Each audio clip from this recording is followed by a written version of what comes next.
Welcome back to another episode of the Mental Toughness Podcast. As always, this is Matt Phillips. So pumped to be back with you to introduce another very special guest. And this man I have been wanting to interview for actually quite a long time.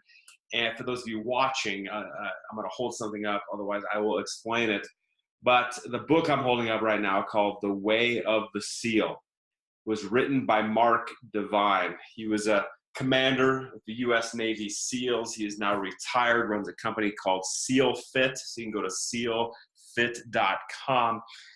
And his story is absolutely fascinating. The short story is he went from accountant to a Navy SEAL. An unusual path, right? But what I actually, as he was talking during part of it, I actually get fairly quiet because as he's talking about his journey from kind of being with Coopers and Lybrand to where he got to and enlisting, I get really quiet because in the back of my mind, I'm like replaying my story, because I went from auditor and accountant to now running my own business and speaking and doing executive coaching and running these 2.5-day events for senior leadership teams. So it's this incredible parallel. Obviously, I'm not a SEAL, never claimed to be one. But it was an incredible parallel as I went through and listened to Mark compared to my story. So listen, when you want to be the best, you learn from the best. And I don't want to keep talking because I want to get right into this interview with the author of this book, The Way of the SEAL, plus many more, the owner of SEAL Fit. He's done amazing things in his career. A SEAL entrepreneur, just phenomenal individual. I'm blessed to have spent time with him. But please, without further ado, let me introduce the one and only Mark Divine. So Mark, pleasure to have you here. Thanks for being on the podcast today. No, it's my pleasure, Matt. Thank you very much for having me. Absolutely. And there's something I didn't kind of tell you before I click record on the podcast, but you and I have something in common, which I don't know if you realized or not, but we are both certified public accountants, although I'm inactive at this point. Oh, really? Yes. I'm sorry to hear that. I know. I'm still recovering accountant. But you were with PwC, is that right? I was with Coopers and Lybrand, which became PwC. Yes. And were you on the audit side? Yes. In fact, I was there for 2 years, and then I got recruited into Arthur Andersen, which back in my day, Arthur Andersen was like the elite of the elite. Yes. They were like the SEAL team of, and it shows you how quickly, a few bad decisions can take a ship down like that, because Arthur Andersen no longer exists because of Enron scandal. Yes. But I went into the consulting division, and this is ironic. I don't think I've ever mentioned this before, but I was a special operator for 20 years, but I started at Arthur Andersen in special services. So I feel like maybe that was setting me up to be a special operator, even in my accounting career. Oh, that's pretty funny. It made me feel a little different. I went into special services. We basically photocopied, documents in massive scale, right? I was this, 23-year-old kid in special services at Arthur Andersen, photocopying documents and feeling like a big fella. Yeah, the glory of starting out from the bottom. Exactly. That's for sure. No, it was interesting. I was with Ernst & Young out of school and got my master's degree from them, and worked in Kansas City and then Zurich, Switzerland. So nice. Love the audit connection. Great firm. In fact, I went through a program that we were recruited out of Colgate to go to NYU and to work at these big A firms. And there were like 60 or 70 of us. And it was a program that the big eight back then collaborated on to hire liberal arts graduates who didn't have any accounting experience to come in. And then they sent us to NYU to get our master's in accounting. Most of us blew that off and got our MBAs, which I did. Yes. And I was going to say this because of E&Y, but one of the fellows I came in with out of Colgate, who was a fraternity brother of mine, Carmine DeCibio, is now the incoming CEO-elect of Ernst & Young. Oh, really? So the program worked for him and for Ernst & Young. Exactly. It's his only job he's ever had. He started with me, and obviously did a lot better at public accounting than I did. He's a lot smarter than I am. which isn't hard, by the way. And That's he's CEO of Ernst & Young. I highly doubt that, but yeah, the it's funny you say that, and for all you listeners, you probably didn't think we were starting off talking accounting today, but darn it, we'll get you uncomfortable, and hey, there are a keep lot the of twist mentally coming. tough people in public. That's right. That's right. To stick it out in that career, you got to be sharp, and you got to be durable and resilient, and have a Yes. lot of patience. That is so true. Not an easy career. Yeah, that's funny because I actually got recruited by Ernst & Young for a very similar program, non-accounting majors to go to University of Virginia or Notre Dame, and I got my Master's of Accountancy at UVA. All right. And then that's how I started. So we've walked similar paths, although you didn't make it to CEO office, though. I did not make it to the CEO office, nor go down the SEAL path. How do you go from like that accounting side to making that decision to go the SEAL route? I mean, that's dramatic change. What was the kind of decision point like where you're like, this is something I have to do? Well, it certainly didn't happen like a lightning bolt hitting me and this epiphany. And in the 80s, we didn't have, Charlie Sheen, Navy SEALs, and, or the Six, or, Yep. Or Active Valor. We didn't have anything, right? The SEALs were basically still a secret organization. So I didn't know anything about them. I didn't grow up in a military family. My dad basically was in the Army, 11th Airborne, which was a misfit unit in Europe. Kind of lingered there after World War II to hang out in Germany. And he was there. He was in the Army because a judge told him, you're going to the Army or you're going to jail. So he wasn't exactly a fan of the military. I imagine not. But he would have been less a fan of jail. So he did the military. And so, we were a business family. And we have a family business in upstate New York, the Divine Brothers business. And all my brothers work at Divine Brothers, and my sister, and it's been in the family for a couple generations, over 100 years old. Wow. So I was kind of groomed for that, Matt. I was groomed to be in business and groomed to be in family business, and so when I got this job with Cooper's that we just talked about, then Arthur Andersen, and here I am going to NYU. I'm an MBA and CPA, and now I'm working as a public accountant. Yes. My parents were just thrilled. They're like, "This is awesome! Like, Mark is doing exactly what he was groomed to do. Like, good job." Like, they're patting themselves on the back, telling all their friends at their cocktail parties how freaking awesome I am. Yes. And I was miserable. You know what I mean? I was absolutely miserable. What I had going for me was that I was a competitive athlete growing up, and I was an endurance. I loved being outdoors, and I love endurance type stuff. I grew up in a very small town in upstate New York with 375 people in the town. It's outside of Utica. It's like a little bumper town in Utica. And then every summer, I spent all my summers up in the Adirondack Mountains, and I would spend hours and hours and hours alone in the woods, just hiking and running the trails and cruising up and down the mountains. And so I got really comfortable in my head, let's just say. I got comfortable with what we'll talk about, I'm sure, during this podcast, with managing, my breath and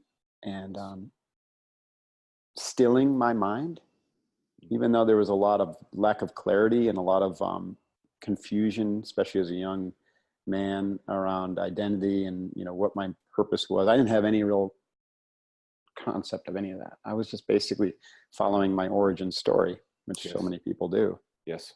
And that origin story, gets baked in, including all the shadow at a very young age. And I was no different. But so at any rate, I'll try to shorten this story up because I can go down this rabbit hole pretty far until there's no light left, and then someone has to hold me down. I'm like, which way did I go? Exactly. Where were we anyways? So where this is going is I'm in New York now. So I graduated from Colgate University, and I'm working for Cooper's and Lybrand. And because of all that formative experience in athletics and in nature and everything, I was like really, I would say almost obsessed with mind-body health. I would wake up every morning and go for a 6-mile run. And then at lunch, when everyone else was going to have their beer or martini lunch. I was going to the gym, and then I had to go to school at night at NYU, which was down at the World Trade Center back in those days. And I had about 2 hours between. And so I was looking for something to do. I didn't want to go back to the gym. I didn't want to go for another run. And I stumbled across a martial arts studio. And so this is the key point here. So it just so happens that the grandmaster, like I you know, when the student is ready, the teacher appears. Yes. I was needing something in my life that was going to help me ground to, you know, to a new reality, to, you know, something stronger, to some growth. Yes. I was kind of wandering, and I was just kind of, I wanted to stay in shape. And then I was committed to doing the job as well as I could, because, you know, it was the right thing to do, because my parents wanted me to do it, because if my parents wanted, and I wanted to do it, I wouldn't have gone after it if I didn't want to do it. It was all just a story. Yep. The grandmaster was a Zen master and a karate master, right? He didn't differentiate between the two. So it was a real classic. Interesting. It was a real classic, you know, Japanese approach. It was Zen in the martial arts. So we did both. And that was where I first learned how to meditate. And that was the most valuable thing in my life, to sit down on a little wooden zazen bench when I was 22 years old, 21 years old. And so I meditated, you know, before and after every class. And Thursday night we had long meditation sessions, an hour-long session. Then we would go to the Zen Mountain Monastery twice a year for long retreats, and we meditate with the monks and do karate, you know, alternating. Wow. And so it didn't happen right away, Matt, but the process of Zen began to slowly to chip away at that story, you know, that I had. Because that's essentially, you know, the Zen meditation practice, like any good meditation practice, had a series of a progression or series of steps. You know, it says first you do this in your mind, and then, you know, then you do that. Yes. And so the first thing we needed to learn how to do was to concentrate deeply.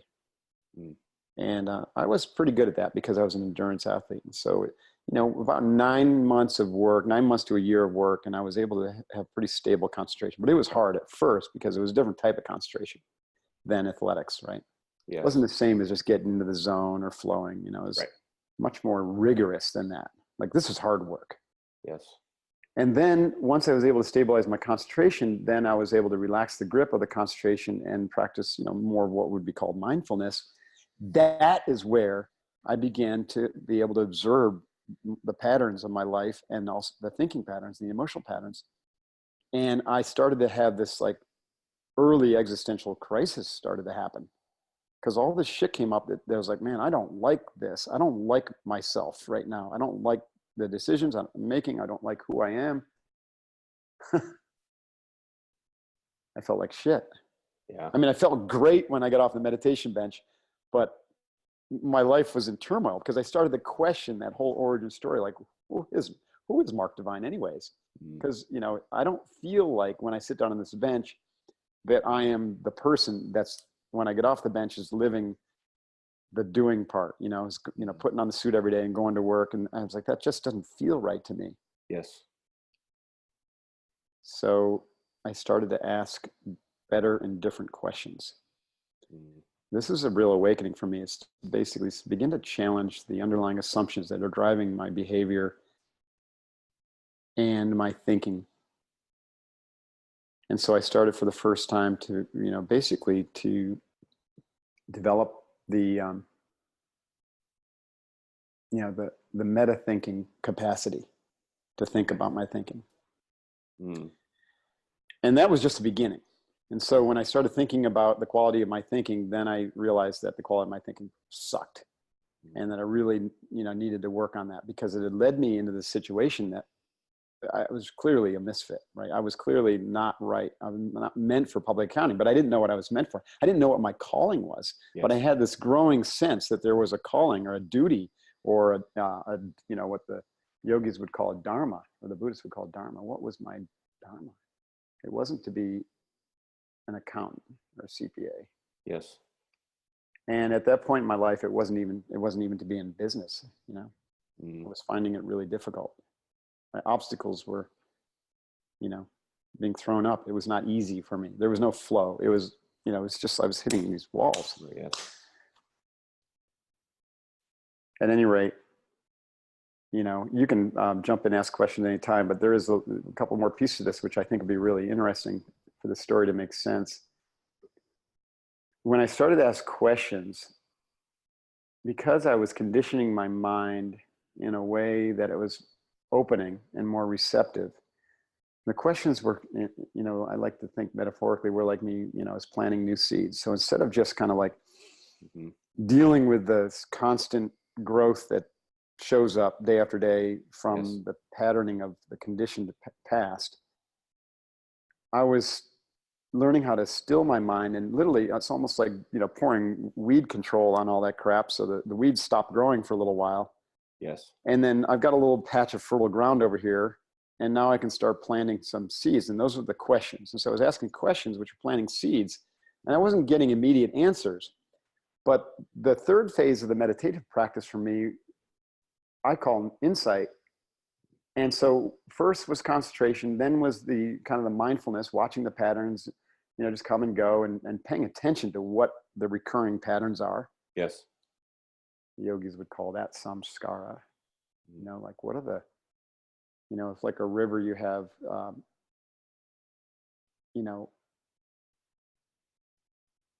rocks, or, you know, or like in the ocean, you have sandbars that form, and samskara or patterns are like big sandbars that form over time, and it changes the nature of the flow of your mind. You know?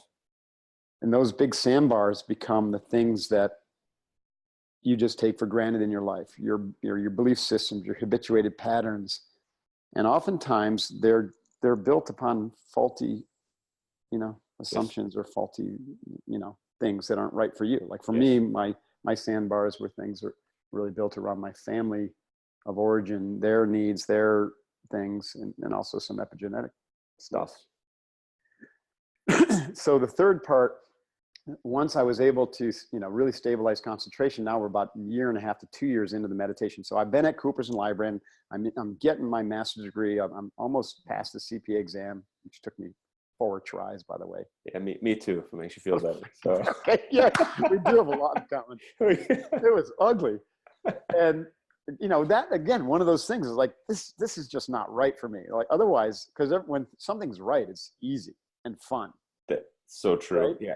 It just was not right for me, you know? Yeah, it took almost a threat from my bosses of like, you will not get promoted unless you pass this thing. And I was like, oh, I better get this thing done then. So yeah. Again, it's easy for someone who grew up in public accounting in college, you know, but if you take a liberal arts guy like you or me and just say, okay, take this exam, you're like, huh? That's right. Wow. Okay. So yeah, and then the mindfulness showed me those patterns, right? But then there's this piece about meditation that happens quite naturally.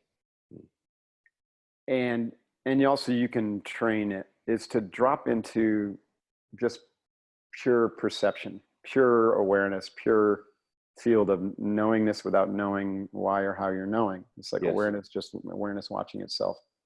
I call that the witness. This is not your metacognition. It's above and beyond metacognition. Metacognition is thinking about your thinking. Witnessing is just watching the thinker thinking about his thinking. Yes. So it goes beyond thought. The Zen concept is mu, no thought, and mu. And it just happens quite naturally where you're breathing. And by the way, I'm talking about these 3 aspects of meditation. They're each one is a distinct practice. And some people do one or the other. What my insight was, and what I learned, is they really need to be done in a progression. First, you stabilize concentration, then you do the mindfulness, and then you're prepared for insight, and awareness development or awakening. And the other piece, Matt, is when you practice, or let's say when I practice, I should speak in personal terms here. When I practice, I actually do that. I follow that same progression, but I had to learn them independently. Yes. Makes and so then about 2 years into my practice, I start with concentration, then I go to mindfulness, and now just quite naturally, I would drop into insight. Yes. And that is when I started to get answers to the questions I had asked or had been asking. And the answers came spontaneously in the form of imagery Yes. and sensations, like insight and intuition. And what I was getting was, you're meant to be a warrior. You're meant to be a leader of individuals who are doing, you know, gnarly, scary, hard things. And this started to come up because I was really zeroing in on three big questions, existential questions. And I already alluded to one. What is my purpose in life? Like, what is my calling? It doesn't feel like my calling is to be a CPA. Yes. No offense to the profession. No. And then what do I really stand for in life? What Yes. principles are meant to guide my behavior? What's my stand? You know, do I stand, is making money the main thing? Yes. It wasn't for me. I could tell that. So I had to like literally be very clear about that. Okay, making money is not the main thing for me. Yep.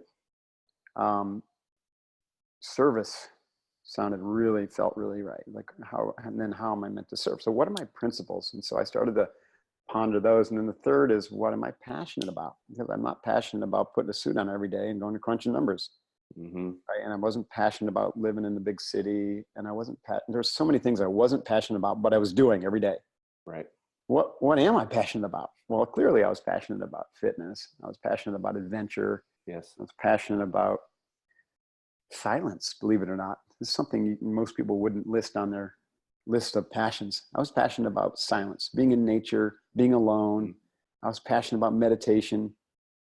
I was passionate about developing myself fully. Yes. And I was starting to learn that through my combined, you know, physical, mental, and spiritual training of the martial arts. And so I started to literally get into these deep meditation sessions and have these insights come up, and I would journal like a madman. And this process took a little while, you know. So we're now 2 to 3 years into my martial arts training. And it happened very quickly. You know, there was like this crescendo once this all started to come together of like me having these insights that, holy shit, I'm not meant to be in business. I'm not meant to be a CPA, at least not now. Yes. In business, and definitely not a CPA. I'm really meant to be a warrior, and I'm meant to lead people in dangerous and hard situations. But nowhere in that did the name Navy SEAL pop in my head. Like I said, I really didn't. The trident didn't like. The trident didn't materialize in front of me.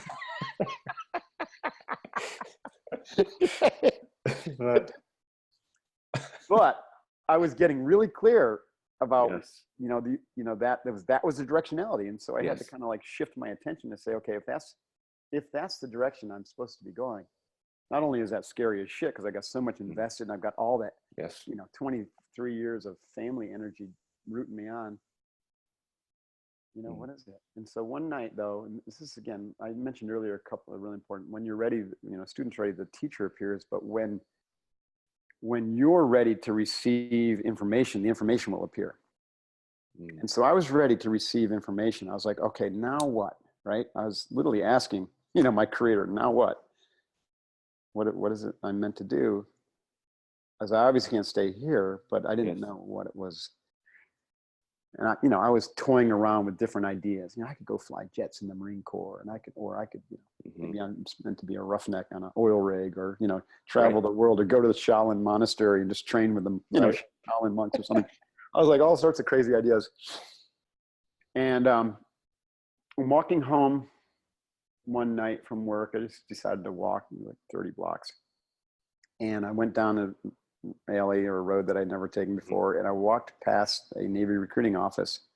I didn't even know it was a Navy recruiting office. I just saw a big poster on the window. And the poster had scenes of guys jumping out of an airplane and parachuting into the night. It had scenes of, you know, guys locking out of a mini submarine and a little sniper in a hide site. And it didn't say anything about the SEALs, Matt. It just said, across the top, it said, be someone special.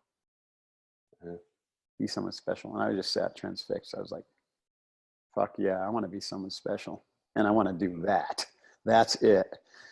So I went, that's it. So I went back to the recruiter's office and I went to the enlisted recruiter and I said, I want to be a Navy SEAL. And they go, you do not. This guy's are crazy mothers effers. You do not want to be a Navy SEAL. And I was like, well, I do. And they're like, sign here. And I was like, no, I'm not going to sign here. Let me talk to an officer recruiter first. Right. They're like, you don't want to be an officer. I have to do my risk analysis first. Come on, come on. Thank you. Thank you for your interest, but I'm not going to sign here. So I talked to the officer recruiters and he was like, dude, do you know anything about the SEALs? And I said, all I know is what's on that poster out there. So he gave me a recruiting video. I watched it like 10 times and I got even more excited, because it showed scenes of guys going through buds. It was really classic. And the name of that recruiting video was Be Someone Special. That's great. Very motivating for me. So I was like, this is it. I went back to him and I said, Nick, or Lieutenant Philippone, I want to do this. I want to be a Navy SEAL. He's like, oh, man. He goes, okay. He goes, I've never put a package in for the SEALs before. They only take like 1 to 2 guys a year through Officer Candidate School. So don't get your hopes up, Mark. Statistically, you got a better chance of becoming an astronaut right now. Right. That's awesome. Like, that's awesome. Let's go for it. I'm doing anyway. it. Yeah. And so that was the beginning was of the end of my CPA career, where I made the mental decision that I was going to be a Navy SEAL. And then I shifted all my mental training, all my energy toward becoming a Navy SEAL. And I just went through the motions at that point of the CPA and the special services stuff. Yes. Well, it's so interesting though, because I mean, even in that one story, like as you're talking, it's fascinating to me because I'm being so quiet because I'm like replaying my path. Because I got to that same point where I did not, and I was given great opportunities with EY and stuff like that. And I lived in Switzerland for 3 years with the firm. It was phenomenal. Right. And got married 2 weeks before my first daughter was born overseas. And so great opportunities, but same thing of like, there was always this something gnawing at me that there was something more. It's almost like there was something left untapped in me that I knew if I stayed there. And I, again, because to your point, like there's expectations as we grow up for me, it was go to high school, then go to college, get a good degree, get a good job, work your way up. Right. And so I was shooting to be the CEO of some company someday. But I was just not happy at all in what I was doing. Brief moments of pleasure followed by longer periods of kind of pain almost. Right. And so it's so interesting. I'm just reliving as you're talking, kind of my story and what I've been through. And I think it's a couple things that stick out. One is, I think people have this perception, and I will say this of you, of like it happened overnight, that you were just like, one day I woke up and Navy SEAL and off you go. Right. But listening to your story, it took a long period of time and it took intense training to be able to listen and understand like who you were, what drove you, so that you were finally open to see those opportunities as they came across. Right. So nothing happens overnight. I think it's really interesting because now you can have a spontaneous insight, but usually that's after a long period of preparation, even if you don't know you're preparing for it. Yes. Right? Yes. Now, the only thing I will say is some people do have sudden change, but often that comes from like a crisis, like cancer or something like that. Yes. I did have a run-in with theoretical cancer when I was 17, where I was diagnosed with melanoma and I was told I had 6 months to live. Wow. And that did change me, right? It made me more adventurous and risk prone, actually. Not prone, that's not the right word. Risk tolerant. Yes. And so I did crazy stuff. And that's why another reason that I was so suited for the SEALs is like, I knew that, life is precious and short, Yes. Fortunately, they were wrong in their diagnosis. You might notice, and I'm still here. Right. Thank goodness for that. So, but it's a pretty interesting experience. And so that's, things like that can change you right away. But I didn't, survive theoretical cancer or even a mistaken diagnosis and wake up and say, I'm going to be a Navy SEAL. Right. Right. I still followed the patterns, but I was a little bit more alive and happy to be alive. And also maybe it played in later on because I was like, you know what? Fuck, you only got one life. Mm. You've got one shot to get it right. And I learned that, you know, through the cancer scare. I got one shot to get this right. Mm. So better make a good decision. Yes. And also take your time to make sure you're making the right decision. Yes. Right. And so that's why when I took my time, you could waste a lot of time by knee jerk reacting. If I was like, I can't stand the CPA thing, I'm joining the Marine Corps to fly jets. Mm. Guess what? 6 years later, I could have been like, I want to be a Navy SEAL. And I know guys who crossed over from the Marine Corps, who flew jets, who went to SEAL training. I mean, Yes. it happens all the time. There's Navy pilots who go to SEAL training. Yeah. There's surface warfare. You waste a lot of time because you just knee jerk into something. And then you're like, no, that's not it either. Right. Well, and you know, you look at the main business population today, right? And you know, a lot of people are in that place of like just not happy with where they're at right now. And they were just like you and I, like there's something else, or there's something more. Right. The answer lies within. You got to slow down and learn how to be. Stop doing so much. Get comfortable with silence and let your intuition guide you. And it doesn't happen overnight. You know, the more activity that I did, the less clear I became. When I finally learned to just slow down and I find, you know, basically starting when it took me about 9 months to really appreciate this, that this is a daily practice that will transform you in all ways. To sit in silence. And so when I started doing that, my life changed. And anytime I've gotten away from that, like even in the SEALs, when I was just too busy because I was in combat or this or that, you know, my clarity and my certain sense of certainty would start to diminish. Yes. You know, in fact, that was when I was active duty. So after I got off active duty and started the Coronado Brewing Company, that was a huge success/disaster. I wasn't doing my meditating because instead of meditating, I was drinking beer every night because it's a beer, you know, it's brewery, right? And so you gotta make sure it's fresh. Right. Yeah, exactly. I had it as a chief taster. And when you have a few beers every night, it's hard to wake up at 5 a.m. and meditate. Yes. So I literally wasn't meditating. And guess what?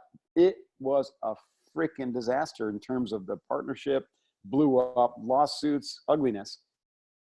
And the business is a huge success. I'm very proud of it, but I'm not involved in any way anymore because I basically gave it to my partners who were my brothers-in-law. And I said, yes, Tag, you got it. You guys are assholes. I can't stand working with you. Yep. And I'm out of here. And I went back, I recommitted to my daily practice, and I started SEAL Fit a few years later. And everything's been great because I said, okay, practice. Daily practice of meditation and movement led me to great clarity again. The same kind of clarity I had when I decided to be a SEAL or was searching for that and then found the SEALs. So it was a huge wake-up call for me, but like, holy shit, yeah. Love that. That which led me to the SEALs is it's got to be a permanent fixture in my life. Right. Well, and it, honestly, like meditation, and some of the listeners today they might be like, yeah, it's great, but it's super intimidating. I will say it's like, and I think a lot of it stems from, I don't want to be quiet because I don't know what's going to come up, or I don't even know where to start. So if you're someone looking to like add consistency or do something for that kind of first piece you're talking about, right, which is just the concentration piece, what like tips or recommendations would you have for them just to at least start that first piece? Sure. And then kind of build from there. I have a superpower generator tool, which is not intimidating at all. It's actually extremely rewarding and easy to do. It's called box breathing. Okay. And box breathing serves, I'll explain the practice, really simple and it's profound. Now, box breathing serves as your concentration training as well as your arousal control training. When I say arousal control, that's a term that the SEALs use for stress management. And it's one of the main reasons that SEALs can be so calm in the middle of a firefight when people are trying to kill them, right? Interesting. Because they're doing arousal control breathing, which is deep diaphragmatic nostril breathing. Now, SEALs in combat aren't doing box breathing because box breathing has a retention of the breath after the inhale and after the exhale. Okay. So SEALs are doing just a deep diaphragmatic nostril breathing without any retentions. And we call that the tactical breath. And so both of these actually, I would consider part of this practice of box breathing. Yes. So the arousal control works because breathing through your nose and using your diaphragm, you're getting a full lung capacity and slowing the breath down. So when you breathe through the nostrils, you're actually constricting the breath because now you're breaking it into two strands of breath. Yes. And so it slows the breath down. You'll notice that if you go for a full lung of air through your mouth, you can do it very quickly. Yep. And you actually don't need to use your diaphragm. A lot of people don't activate their diaphragm. In fact, a lot of people's diaphragms are frozen in place because of sitting down all day. So there might be some exercise you need to do. We do a lot of work with this in our Unbeatable Mind training and our SEAL Fit training to really open up the diaphragm and to retrain the musculature of breathing. Is so critical so you can get more energy in, more oxygen, more life force. Yes. So also breathing through the nose requires that you activate the diaphragm and it slows the breath down. Now, when you activate the diaphragm, you're stimulating the vagus nerve, you're stimulating or you're triggering the parasympathetic response, rest or digest. So throughout the day, as you know, with your teaching, we're constantly stimulating the sympathetic nervous system and flooding the hormones of fight or flight. And it's basically because of things that aren't real issues. Correct. Right? They're perceived threats. Molehills in the mountains. Yes. Yeah, exactly. They're just shit that happens. Like time stress is a big one. I'm going to be late for this meeting. All of a sudden, it's as if you're being chased by an elephant, Yes. No, it's not a big deal, right? So but the box breathing practice basically gets your body and your brain as part of your body into a calm, controlled state.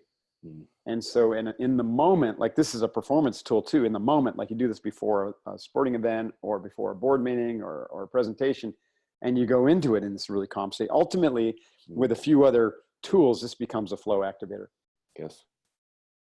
And you're really calm and controlled. Now the brain, because the brain is a body, the way it works there is, of course you have the hormonal response of the hormones that counteract, the epinephrine and the adrenaline. Yes. So you get dopamine and, oxytocin and stuff like that. And also your QEEG, your brain waves slow down, right? So when you're stressed, you're in a high beta or gamma. And when you box breathe, you're going to go into high alpha, low beta, and that is also associated with flow state. So that's happening at a brain level. We haven't talked at all about the content, of the mind, just the workings process. Yes. So that's the physiological aspect of box breathing. Well, see, I think, Mark, to your point, like I spend a lot of my time, as do you, talking about like the way you're physiologically changing yourself. Based on the way you think, based on the way you act, based on breathing, like all this sort of stuff, because it's so crucial. It's not just like, well, you'll feel more calm. I always like to talk like, yes, you're going to feel more calm. Yes, that is true.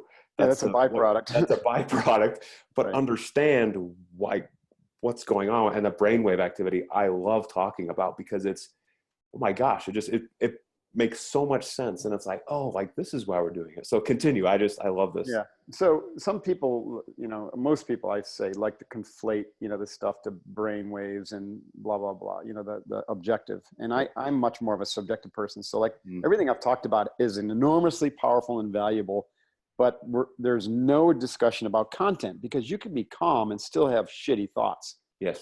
Correct. Correct. You could be heading into the wrong, into an ambush, right? Yes. And so box breathing practice starts with the physiological, but then it moves quickly toward the psychological and into the psychological. And that is the concentration practice. So when you're doing the breathing practice, and I recommend a minimum of 5 minutes up to 20 minutes a day. I do probably 3 20-minute sessions every day. But I use it as a precursor to my mindfulness and then my direct awareness meditation. Yes. First thing in the morning. So we can go back into that later. So you get the arousal control benefits and all the brain benefits. and all the health benefits from slowing your breath down and getting more oxygen in. I mean, right there, it's transformational. That alone changes people's lives. Within 30 days, you'll be a new person. You'll feel completely rejuvenated. But now we use the box breathing as a concentration. So it's not too dissimilar than what Nakamura, my Zen master, taught me. Essentially, what we're going to do is just follow the pattern. Inhale to a count of 5 or 4 for a beginner. Hold your breath for a count of 4. Exhale for a count of 4. Hold your breath for a count of 4. And that's all I'm doing.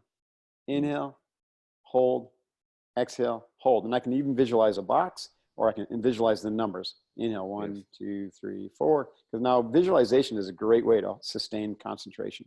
Yes. Because it's a strong energy thought, right? There's a lot of energy. It takes energy to visualize. And so visualization is one of my favorite tools to develop concentration. So inhale, 1, 2, 3, 4. Hold your breath. And when you hold your breath, you don't want to clamp down and create back pressure. You kind of hold your breath as if you're still inhaling, but you're not. Okay, and you're doing this with your eyes closed, breathing through the nose, mouth closed. Inhale, hold. You feel that lifting sensation and the calmness in your mind, and you count to 4, and then you're going to exhale. 2, 3, 4. You press your belly in, get all the air out, and holding your breath. 4, and then release the belly, relax, inhale. Hold your breath. 2, 3, exhale, 4. Hold your breath. And this is all you're doing. Your mind is just focusing on this. Yes. Now, very quickly, you're going to be racing off to think about something else. And so your only job is to notice when your mind is attached to some other thought and has gone on some, kind of elaborative journey, and to bring it back to the breath. The more you practice, the quicker you'll notice you've jumped ship.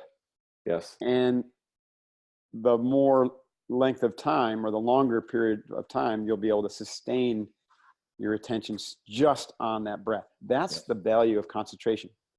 So the value of this concentration training is said in another way, Matt, is it teaches you to focus on one thing. Then it teaches you to sustain that focus on that one thing for a long period of time. Still haven't talked about content, right? This is about process. Yes. Because ultimately, like for the Navy SEAL or for the CPA or for any one of your listeners, the next question is, that's all great, Mark. What should I focus on? That's where the mindfulness comes in, right? Yes. To know what to focus on, when, and why. And I'll tell you what, if you can unpack this conversation and begin this training, you can achieve anything you want in life, because A, you'll be completely calm and ready to just really tons of energy. B, you'll be able to focus on the right thing for you at the right time for the right reason. C, you'll be able to sustain your concentration all the way through to task completion. And then D, you'll be able to link that task to the next task, to the next task, to the next task, until you just dominated your mission. You've either won the performance, or you've built the business, or you've put $20 million in your bank. Yes. It's easy. And let me rephrase that. It's simple. It's not necessarily easy, because you got to do the work. That's where the rest of the mental toughness part comes in and says, okay, all that's great, but you got to show up every day and do that. And you got to manage your emotions, and you got to stay on track, and you got to deal with the obstacles, and fall down 7 times, get up 8 with a smile. There's a lot else to it, but the most important part is what I already talked about. Everyone else focuses on that other stuff, habits and, time management and all these other tactics.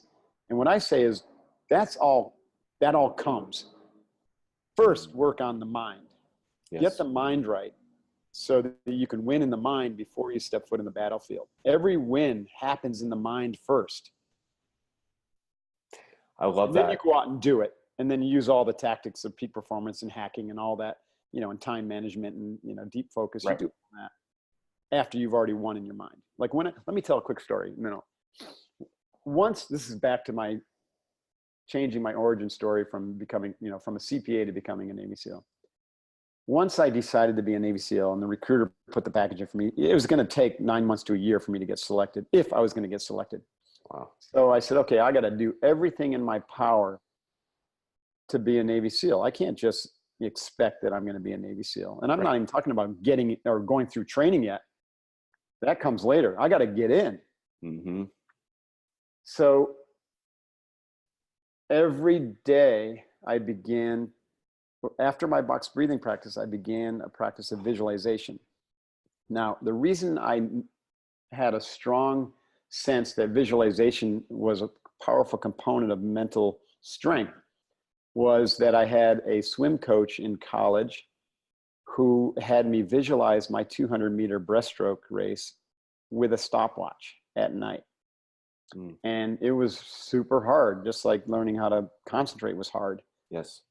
And it took me many months before I could actually swim the whole race. I tried to quit a few times, but he kept badgering me to keep at it, you know. But Yes. finally I was able to, with my eyes closed, swim the entire race and click the stopwatch off, on and off. And, you know, I visualized myself jumping off the block into the water, and, you know, the stopwatch would go on as soon as the gun went off. And then as soon as I visualized myself touch the pad, the stopwatch would go off.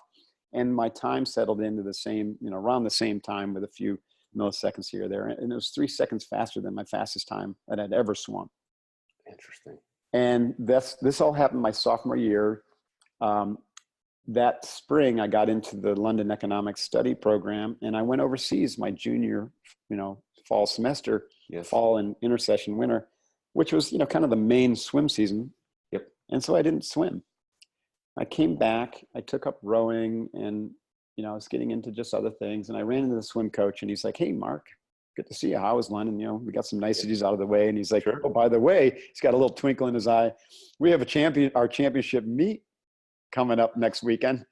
I'd love to see you in the water. Still consider you part of the team." You know, and every bone in my body was saying, "No effing way do I want to do that." Mm-hmm. Of course, but I couldn't say no. So I smiled and said, "Sure, see you there." That's awesome. So, all right, I'm finding myself on the block. I haven't been in the water for over a year practically. And the gun goes off. I jump in the water, and I'm swimming this race, and I'm like feeling like $1,000,000. I'm like, dude, I think I've swum this race before. And I touch the pad, and I look up, and I got the time that I'd visualized. My Wow. fastest time ever by 3 seconds practically. That's That was amazing. profound. You know, it was one of those things that I was young and impressionable. I was like, wow. And then I just kind of tucked it in my back pocket. I was like, that's interesting. So Wow. fast forward, I'm now 3 years into my accounting career and my CPAs. I'm still working on that and working on my MBA, but I'm meditating, you know, relentlessly every day. And I decided I wanted to be a SEAL. And so I said, okay, I'm going to visualize myself just like I did with the swimming. I'm going to visualize myself going through SEAL training and becoming a Navy SEAL Yes. every day. And I did it every day. I did it with just blind faith. Right? Yes. Blind faith. But what happened was, for me, like 9 months seems to be this magic number. 9 months into this training, I had this like overwhelming sense of certainty come over me that I was going to be a Navy SEAL, like no questions asked. I already earned the trident in my mind. That's what I mean by winning in the mind before you step on the battlefield. That comes from a Sun Tzu quote, by the way. Victorious warrior wins in his mind before he steps foot on the battlefield, whereas, you know, everyone else goes to the battle hoping to win. It's something like that. Yes. So I had this sense of certainty, like all of a sudden I was like, wait a minute, something's different. Like in my field of awareness, I was going to be a Navy SEAL. It just hadn't happened yet. No, there was no hope. Yet I still hadn't heard from the recruiter, but about a week later, the recruiter calls me and is like, "Hey, Mark." It's like, "Yeah." He goes, "Congratulations. You got the billet." Wow. I was one of 2 people that got selected to go to SEAL training after officer candidate school as an officer. Yes. So that happened literally a week after that sense of certainty came over me. That's the power of visualization. Mm. Now I would call that, you know, some might call that manifestation. You know, I talked about it in the context of creating your future self, right? And so I was creating a future version of myself. And there was now this magnetic pull to basically fill that vision, to become that vision, you know, to make it, you know, become real in the real world. Yes. I still had to work my ass off. So every day, you know, I did my concentration training, my box breathing. Every day I did my martial arts training, and I ran. I did my push-ups, sit-ups, and pull-ups. And boom, all of a sudden, Amazing. in 1989, November of 1989, this is gonna blow you away. I get my CPA certificate in the mail. I get my MBA certificate in the mail. I passed my black belt test with flying colors. Wow. And then I was on the bus to Officer Candidate School in Newport, Rhode Island. And I walked away from it all. Wow. Everything. Wow. And I did OCS and I showed up for SEAL training in April of 2000. No, 19, what the heck year am I? 1990. Wow. I'm like in a time warp. I showed up for BUDS in April 1990, 185 guys in my class, all snaky, just badass dudes. Mm-hmm. 6 months later, there were 19 of us left, and I was the honor man, #1 graduate of my class. See, yeah, I mean, this is amazing, right? So, gosh, there's so many questions, Mark, so many questions. We don't have time. We'll have to do this another time. I know. We're going to have to have version 2, 3, 4 to continue going through this, because I want to get into one of your events here in a bit. But do you, what makes you so disciplined? Because that's the biggest complaint I hear from everybody is like, I start off hot and then something changes and I stop. What do you tell people like who are in this cycle of like start, stop, where you had this discipline to be like, no, is it the clarity of you, like of who you are, is that it? It all starts from there. Okay. So you remember like Simon Sinek wrote the book, everything starts with why or something like that, or? Yep. Yeah. Well, he's right. But I would change it. And I would say everything starts with who, and the who drives the why. So you got to know who you are. And the only way to know who you are is to sit in silence and to investigate yourself. Yes. Right? Wasn't it Socrates who said that unexamined life is not worth living? Yes. Or the oracles in ancient Greece, on the wall, it said, know thyself. It's everything. And you can't know thyself by doing shit. Yes. You can only know thyself by being. And the only way to be is to be quiet, to be silent. Yes. And to be present. And that takes practice. It's not a skill that comes easily or readily, especially in our day and age, which is the age of distraction. And so discipline to me is easy. It's to be a disciple to something higher than, the ordinary. Yes. And so for me, I wanted to be a disciple to my higher self. Now you could say I want to be a disciple to God or your higher calling or universal intelligence or the spirit that runs through all things or Sure. Gaia, whatever. But to be a disciple to something higher. And then everything that is crucially important for you to fulfill that vision rises to the top. So for me, knowing that I was meant to be a warrior and a leader and to serve my country, then what's the most important? Training my body and mind and spirit. Yes. So there's not a single day that goes by where I would possibly miss that. Like, how could you possibly skip training your body, mind, and spirit if your who is to be a warrior and to serve your humanity? That to me now I'm a warrior and a leader in service to humanity. Yes. To bring this kind of mindset, this integrated development and world-centric mindset to the world. But back then it was to be a warrior and a leader and serve my country as an elite Navy SEAL. And so I was a disciple to that higher self version of me. And so there wasn't a day that went by that I didn't train my body, mind, and spirit. Now, there were times where I, did it more enthusiastically than others, depending upon how I was just going to ask if you ever tired I was. Where you're like, I really don't feel like doing this. Right. And then how do you mentally reset yourself? Is it the self-talk to be like, no, like changing state, or I'm going to connect with that again and go? It's just starting. Doubt and inertia is eliminated through action alone. So, I wake up every day at 5 o'clock and, I can't say I'm like, yahoo, I'm going to go start moving my body. I just go start moving my body. And by the time I get into it, 10 minutes into it, I'm feeling great. I'm like, I'm so happy I'm doing this right now. I love that. You know, Just start. doubt is eliminated by action. Yes. So take action. Yes. You know, for me, the biggest obstacle because of, I don't share this that often, but, you know, I'm getting to the point where I'm an open book, but, you know, there's alcoholism in my family and it runs many generations. So I had to deal with it. It makes sense that I started a brewery. Right. Tapping into the family roots right there. Right. So my biggest obstacle was, you know, training while hungover in the past, you know? Yes. Yes. And that's no fun. That's not it's still a workout. It's better than nothing, but you True. know, so, you know, you got to extend this idea of discipleship to all areas of your life. What food you put in your body, what drink, you know, what liquid you put in your body, the quality of your sleep, the quality of the relationships and the people you, you know, associate with, the quality of what you put into your brain. You know, I'm an avid reader. I read a book a week. I read a book a week. My goal is to get that to a book a day. I still got a little work to do. Do you drink now? Pardon? Do you drink alcohol now?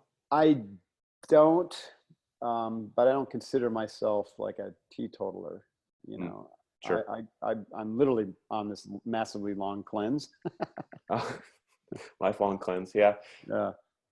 Okay. Which will probably last the rest of my life, but I don't know. You know, I enjoy a bottle of wine every once in a while. You know, watching the sunset with my wife and stuff like that. So it's like I don't want to never drink again. I just at this point, training is too important, and my spiritual and emotional growth is too important. And it's difficult for me. It's difficult for me to go back into my family of origin because, you know, it's basically insane. Yes. A little crazy, you know. Yeah, my grandfather. For me, anyways. For me, not for them. Well, I know. Coherent for them. Exactly. Yeah, it's normal. Yeah, my grandfather passed away from alcoholism, so we deal with that in our family as well. So it's something I have to be very careful of. Yeah, it takes some discipline to deal with that. Yes. You know, we could talk more about this some other time. But So that's been my obstacle to my meditation and my physical practice. But it hasn't really held me back because you know, I've always known that I'm a warrior and a leader and a teacher in service to humanity. Yes. And that'll fall away when it needs to, right? It's not easy to overcome those epigenetic patterns, but to go back multiple generations, it's very rare for an individual to break out of those patterns. And it's a powerful individual that does. And if you're listening to this and you got some of that in your life, be the person that breaks out of those patterns, because, you know, if not you, who? And the world needs us all. The world needs us all to step up into our fullest self and to fulfill our dharma, fulfill our duty. And that duty, I believe, now requires us all to serve at a global level, or, you know, serve humanity, not just serve ourselves in our pocketbooks and, you know, that, but to really step into our world-centric care and concern mode, up-level ourselves so that we can be part of the solution. The team of you and I and everyone listening and everyone who does Unbeatable Mind and everyone who's trying, you know, really striving for growth, that's the team that's going to change the world. It's not any individual. We can't expect any governmental body or politician to change the world. There's no single individual who's going to have the solution, not even Elon Musk. Yes. Right? It's the team that's going to transform Mother Earth back into the healthy, you know, she's pretty damn resilient, but I'd love to see us, you know, stop chopping down the rainforest, clean up the plastic, you know, state-sized garbage dumps in the ocean. Yes. Right? Get the carbon dioxide level down and learn how to live with the global warming that's going to happen. It's inevitable anyways, right? Yes. Whether it's man-made or not. We got a lot of work to do. And we got to work together. And we got to work together to become a spacefaring, you know, species. Yes. One team, one fight, you know. Let's get on the same page. I love that. I love that. Pesky humans, you. I know, right? We're all our worst enemies here, aren't we? This is awesome. I want to be cognizant of your time, and you know, a couple things. Actually, for those of you not watching the video piece of this, we have that on YouTube. But I've got a copy of your book here, The Way of the Seal, which I read years ago. And it's funny, this in prep for this, I was going through this morning, and I've highlighted and flagged like basically the whole book. So not the best job of me going through and isolating what are the one or two things, but there's a lot of good stuff in there. Exactly. Thank you. I appreciate that. But all your books around Unbeatable Mind and Kokora Yoga, and 8-week SEAL Fit, I mean, all this stuff. And I could talk to you about all your entrepreneurial journey as well. But one thing that I did want to talk about real quick, if you don't mind spending a few minutes, but you have a couple of things coming up. One is the Sheepdog event. That's May 31st through June 2nd. Could you talk a little bit about that? I think it's a fascinating concept. Sure. Now let me tell a quick story, a couple stories. Everyone, deals with crisis at some point in their life, right? But it seems like also that our world, because it's getting more fast and chaotic and dangerous, that we also are dealing with like holy shit crises, like Las Vegas shooting and school shootings. And a lot of people are unprepared to deal with that. And so, I had a superintendent of a school who came through our 50-hour crucible camp called Kokoro Camp, which is world renowned. It's like the hardest training in the world outside of SEAL training. It's like a simulation of Hell Week, but we teach like things like breath control and visualization and positive internal dialogue and teaming and whatnot through this course. It's powerful. At any rate, I got a call from him. He goes, "Mark, you're not going to believe this, but I think you saved some lives." I was like, "What do you mean?" He goes, "Well, I'm a superintendent of a school, and I got a text one day from a teacher who said that there's, one of the students is wearing camis, and he brought his backpack in, and it's got, it's just oddly shaped, and I just got this really bad feeling about this." Like she texted him while she was teaching. And his normal protocol, the SOP, is to lock down the school and call the cops. Yes. But he had been through SEAL Fit training. And we teach that doubt is eliminated by action, right? I heard mention that. We teach courageous action, forceful action. Confidence comes from movement and micro, ratcheting your way towards some sort of victory, not waiting around for someone to solve your problems, right? Including the FBI or the SWAT team. Now, of course, there's also this deep amount of self-awareness, self-assessment that happens that you learn through SEAL training or SEAL Fit training. And so he self-assessed that this situation wasn't going to be solved by waiting for the cops, because that's what leads people to die. Someone needed to confront this kid, if not him, who he's been through the training.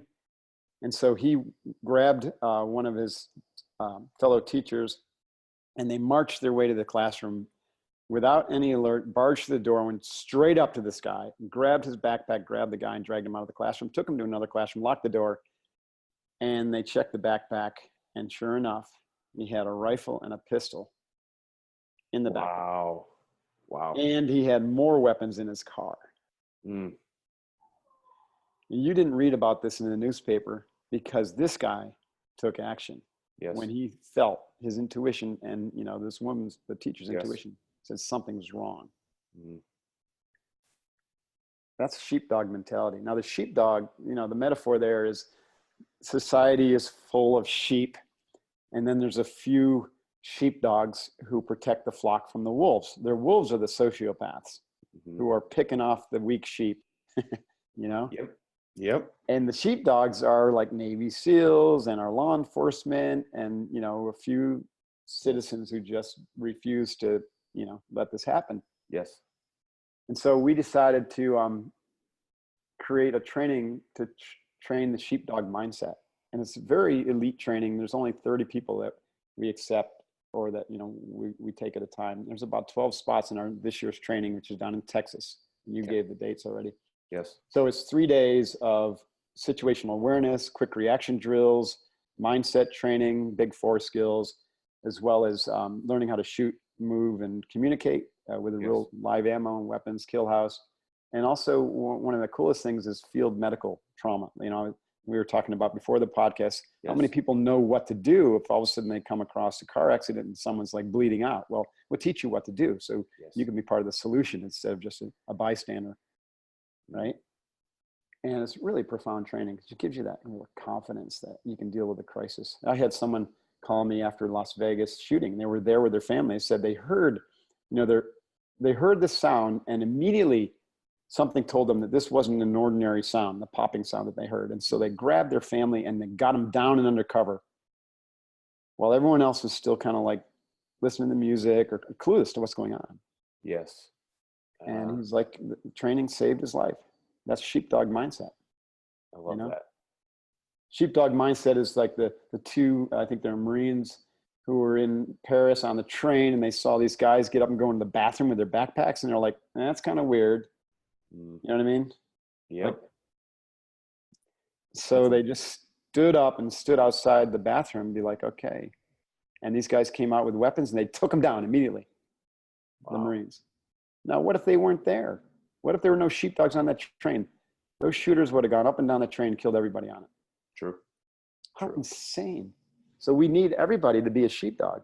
So that's coming up. I'm really proud of that training. It's super exciting. I'm going to be down there. I'm not participating in the training as a coach. I don't do that much anymore, but I'm going to check in and say hi to folks and awesome. Check it out. That's awesome. Well, and then you've got, I'll get a link. I'll get a link from you for that as well, and kind of put it out there to everybody to promote that and stuff. And then of course, like your Seal Fit business as well. I know I've got a friend of mine who's been through it. He went through it a number of years ago, but absolutely loved it and came out and did one of the programs you offer there. Yeah, we have our Crucible events. We do private training. So we do these private events now. We do a lot with YPO and EO, Entrepreneurs Organization, and corporations, corporate teams, as well as sports teams, like the Philadelphia Flyers and a bunch of other high schools. And so we do different durations of event, anywhere from 6 hours Seal Fit type Crucible event all the way up to 3-day integrated training events where we integrate all the Unbeatable Mind training, learning how the breath control, the visualization, the positive, mindset, task orientation, teaming, and we teach integrated movement as well as how to deal with challenges, to embrace the suck and discipline yourself to become, a better warrior and leader. And so we, I consider that whole thing to be like vertical leadership development, where you're evolving yourself to become the best version of yourself. So we do 3-day programs for that. But we can actually do any duration. I look at them like little Lego blocks. We have all these different tools that we want to train, and we just build it, to fit your company or your team's fitness profile, risk profile, as well as budget and how much time you have. I love that. I'm literally excited about that because, my mission is to train and inspire 100 million individuals to integrate and experience, to experience this integrated wholeness that happens through the training that we offer at Unbeatable Mind and Seal Fit, and to become world-centric leaders. And we talked about that world-centric. What does that mean? And that's a 25-year mission. So that'll be by, 2045-ish. And one of the reasons I'm excited about doing corporate work, and we talked about this, is that everyone needs it. And corporate teams are the teams that are going to solve the problems. Like I said, it's not a CEO or any visionary leader. Correct. They're part of the team. Correct. And we can impact a lot of people through our organizations. So true. It's so true. Well, I'll make sure, Mark, that I put links to all your stuff on, and to your point, I'm just sitting here thinking like how blessed I am that we got to spend the time together and meet, and even just similar paths that you and I have ran, and however we can help kind of team up and even help more people, I think will be phenomenal to explore. So however I can promote what you're doing, I absolutely will. Awesome. So I appreciate that, and ditto. I really appreciate you having me on the show. Absolutely. It's a blast, man. And we'll maybe I'll come out and do a little Seal Fit thing, and then we'll do a version 2 as I'm sitting in a cold tub. Let's recover. Let's do it. I'm going to hold you to that. I love it. We have a rule in Seal Fit. It's called the "It's Been Said" rule, and it can get you in trouble, right? Seriously, like I put it out there. I said, I think I have this foundation. This is another thing called the Courage Foundation. I started it to help veterans, who are suffering from post-traumatic stress. 22 a day are committing suicide. It's a big problem. Yes. And I said, well, I got to do my part. And so I wanted to raise awareness of this issue and funds so that I could put vets through a customized training program like ours Yes. of Unbeatable Mind, because I knew that this integration of mind, movement, purpose, team, it's powerful. Yes. So we're launching our first cohort in June. If anyone is listening as a vet and suffering from post-traumatic stress, then go check out feedcourage.org and apply. At any rate, so I wanted to do something big and bold last year, like a real challenge. And I was thinking, what could I do? And I was doing an individual challenge of 200 burpees a day in December of last year, 2017. And I was having this thought, like, what if I do in 2018 for the Courage Foundation as a big challenge? Earlier that year, we had taken a group of vets to Greece and hiked the Spartan Trail, like 250 miles, and from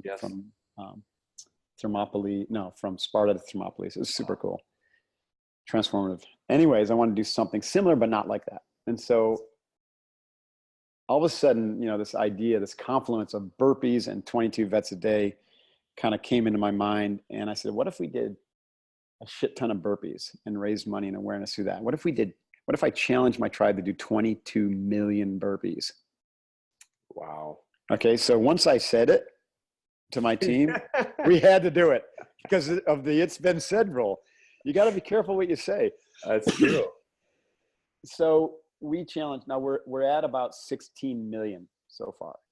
Wow. And I personally chose 100,000. I ended up doing 120,000-ish last year, burpees. And I donated 10 cents a burpee. And then other people pledged for me. And then we had Google get involved, and they did a bunch and donated $40,000. And then we had, it was huge. We raised $250,000. That's amazing. We're not done yet. We're still going. But originally I thought we could get it in a year, but it was just a little bit, that was a bridge too far. I didn't assess the difficulty of doing 22 million burpees. And we broke a world record. So did you? 6-person team do as many burpees as we could in 24 hours. Only one person could work at a time, and it was 3 men and 3 women. Wow. Ironically, everyone on the team was also a yoga instructor. Oh, so really? All skill fit athletes, all yoga instructors. And guess the previous world record was 14,000 burpees. We did 36,393. Holy moly. It was an incredible effort. That's like moving through some burpees there. We did not slow our pace one bit from the moment we started until 24 hours later when we finished with smiles on our faces. We used every skill that we had learned. Oh, I bet. Creative ways to get up and get down. Yeah. I imagine. Yeah. So that was a rabbit hole. I can't remember why I went down that rabbit hole, but that's incredible though. It's a fun story. No, those are awesome. And again, I'm just so appreciative, and I look forward to staying in touch here over the coming weeks and for the SEAL Fit, now that I've said it. Yeah, now that's right. That's how again. Now you've said it. You said it. Now you got to come to Kokoro Camp or so we have a 12-hour event crucible called the 20X, which means you're capable of 20 times more. Go prove it. Then we have a 20XL, like extra large. That's a 24-hour, and then we have the world famous Kokoro Camp, which we run 3 times a year. That's the 50-hour nonstop training, no sleep, room and board included. What a sales pitch. It'd be the best bed you've ever had. Right. Oh, that's awesome. I'll start looking at dates. Here. Sweet. I look forward to that. This is awesome. But all right, Matt. But no, Matt, you have a good rest of your day. Thanks. Super nice to meet you. You too, Mark. Thanks a ton. Booyah. All right.